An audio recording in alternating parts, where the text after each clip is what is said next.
Hey guys, Don here. Welcome to Podiatry Practice Mastery. I'm trying to help you get to the $1,000,000 mark in your production and beyond. I want to go over today. I did a couple of coaching calls recently, and I like doing these calls because it kind of helps me figure out what other people might benefit from, and if one person is kind of struggling with it, another one will. So this is a doctor, and she is in New York, and she actually has 5 locations. And so the way she set up her practice is she is inside of a kind of primary care offices, and she rents space. So I think she must rent it by the day and kind of moves around. So there's some pros and cons to that. The biggest pro is that you can have multiple places and see, each one location each day. She has an assistant that goes with her. One of the cons is it's hard to have like x-rays, because if you're going to multiple places, one thing that I did recommend that she could do would do ultrasounds, and you could bring that around. There's a butterfly type of an ultrasound device that you could do, and you can document. I think with online records, so it's pretty easy to use online EMR to do that, and billing and things. Her concerns were patient flow, note templates, and how to hire an assistant. So the situation that she was is her patient flow currently was having those 5 offices, and she wanted to figure out a way to hire an associate, and she was thinking about getting another office and then putting that associate there. What I recommended was, instead of going to 5 offices, maybe go down to 4, and then go 2 days in each office. And what she said is, well, it would cost more having 2 days, but yes, but you would move less, and you could have a bigger patient flow in those 2 days. So you could do 2 days in one office, and then 2 days in the other, and the other doctor could do the same thing. So you could do more days in those offices if there's enough patients that are available. So she was seeing about 20 to 25 patients a day, which I think is pretty great. That's kind of what I do. I gave her some recommendations to make more revenue. One would be using a scribe. I'm a big advocate of a scribe. It's something that you have to pay out of your pocket, but it really makes you much more productive and much more profitable. And I was talking about like training a scribe. My scribe can train other scribes. Basically, it's a benefit to everyone, because then they can get trained and get my templates and things like that. So if you're interested in that, just let me know. What did I recommend for her kind of starting out? Well, as I was discussing about things, she does not much DME, so DME would be something that she could do. But the most obvious thing was her orthotic fee. She charged $350 for orthotics in New York City. And if any of you that are listening here charge $350, please send me a message, and I will call you personally and tell you to double your price. So the benefit to doing this call with me is, I said, instead of charging $350, you charge $700 because you are in New York. Okay, all day long. That's what you should be doing, is at least double. And not only that, you should be giving them, when they get the orthotics and when they start the process, say, hey, by the way, many of my patients don't like to move orthotics from shoe to shoe. Most people have 2 pairs of shoes. So my recommendation is for you to get 2 pairs, and the second pair, let's get the first pair, make sure it fits, and then we can get you the second pair, and there's a substantial discount for that second pair. Okay, so that's the other thing I talked to her about. So doubling the prices, offering second pairs of orthotics, that's kind of the low-hanging fruit, I think, for her office. And then I gave her some other things that she could look into. I think the biggest benefit for her as well is, she mentioned that she was very lonely.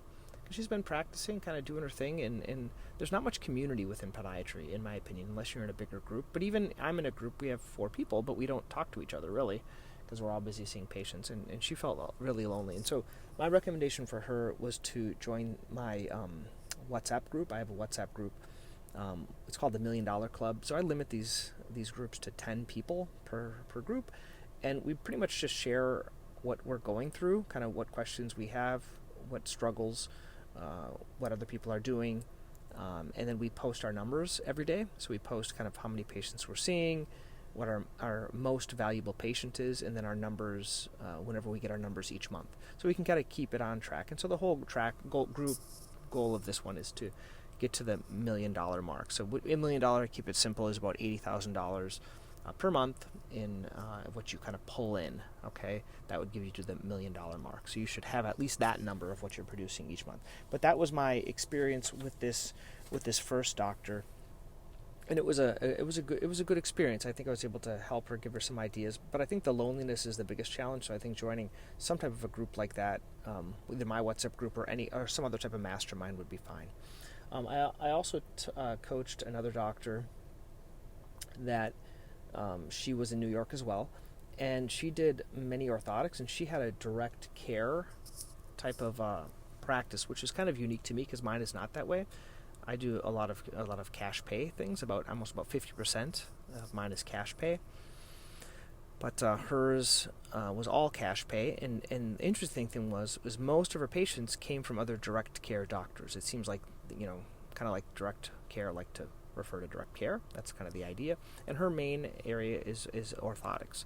So a couple of things, the ways I have helped her in the past, and she told me this, which I was kind of flattered, is I told her about that orthotic letter that I give my patients when they get the orthotics, about offering the second pair with a coupon for $200 off. So she did that.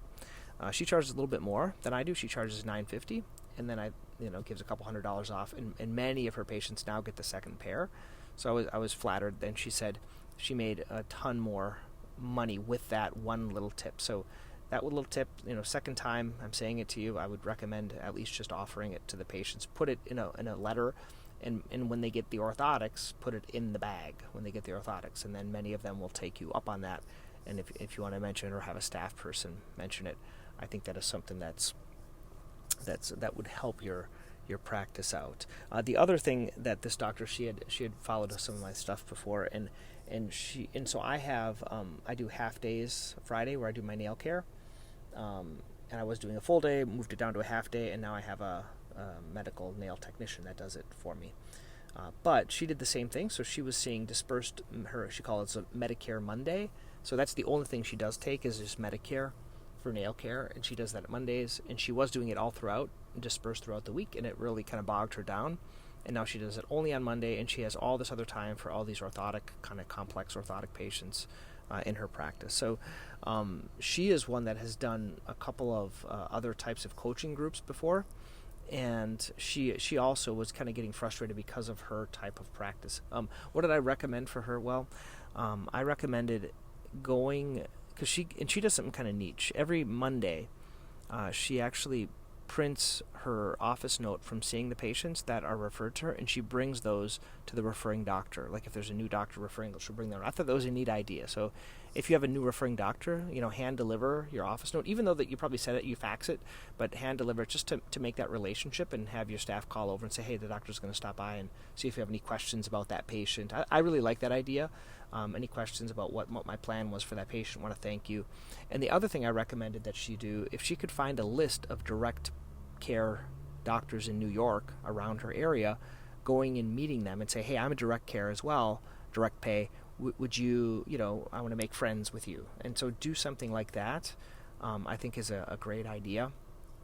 To go around and say, hey, by the way, so she has this list, so she can go to the doctors that currently refer, hey, do you have any other doctor friends that are direct pay you could introduce me to, that I could help as well with their patients, especially if you're pleased with what I do, and just go and have that conversation with all the doctors. Say, hey, would you, you could even try to do it in a letter if you know all their, all their addresses. You could send them a letter and say, hey, by the way, out of curiosity, who else do you know, and then follow up with a phone call. That way, I think the best way, if she's already getting them from that, keep getting it from that, because she tried AdWords for Google, and she got a lot of phone calls, but the problem is once everyone heard that she didn't accept insurance, no one made the appointment. So I think if you are already having something where no one is making appointments with you because you don't take insurance, go for those doctors that are just cash only type of practices. That was the first thing. The other thing I said, well, can you add other cash pay types of treatments? And she currently has the REMI laser, and she has like a laser package. I think it's maybe 6 sessions for, I don't know, $1,000 or $1,200. I'm not exactly sure what it is, and she gets good results with that. I recommended Shockwave just because I do that a little bit more, but doing something like that as well would be a good idea. Okay, so those are 2 of the coaching sessions. Those are some highlights. The one thing I realized as I was talking to these is a lot of people don't know about something that's a free training that I have. So if you haven't gone to Podiatry Practice Mastery, there's a free training I did, and it explains. It's called like $1 million training. That's what I call it. Basically, what it is, it's a course that I put together that's in the Practice Mastery Academy. If you join it, it's not in there now. I have to upload it, but I did it. I called it the $1 million Club or the $1 million Practice Formula. I'm always changing the name. I'm not exactly sure what I'm going to call it. Anyway, it's the way you can get your practice to $1 million. It's kind of how I did it and the steps to get there. But it's a smaller training. It's about 30 or 40 minutes. It's a good listen. It's a little video, so you can listen to that. That's what I would recommend.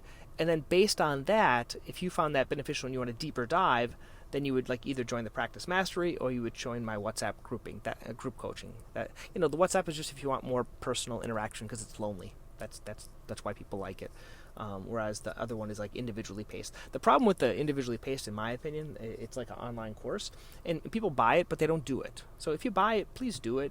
Set aside an hour a day, not an hour. No one's gonna have an hour a day. So an hour a week. Pick your study time, and kind of do that. Okay.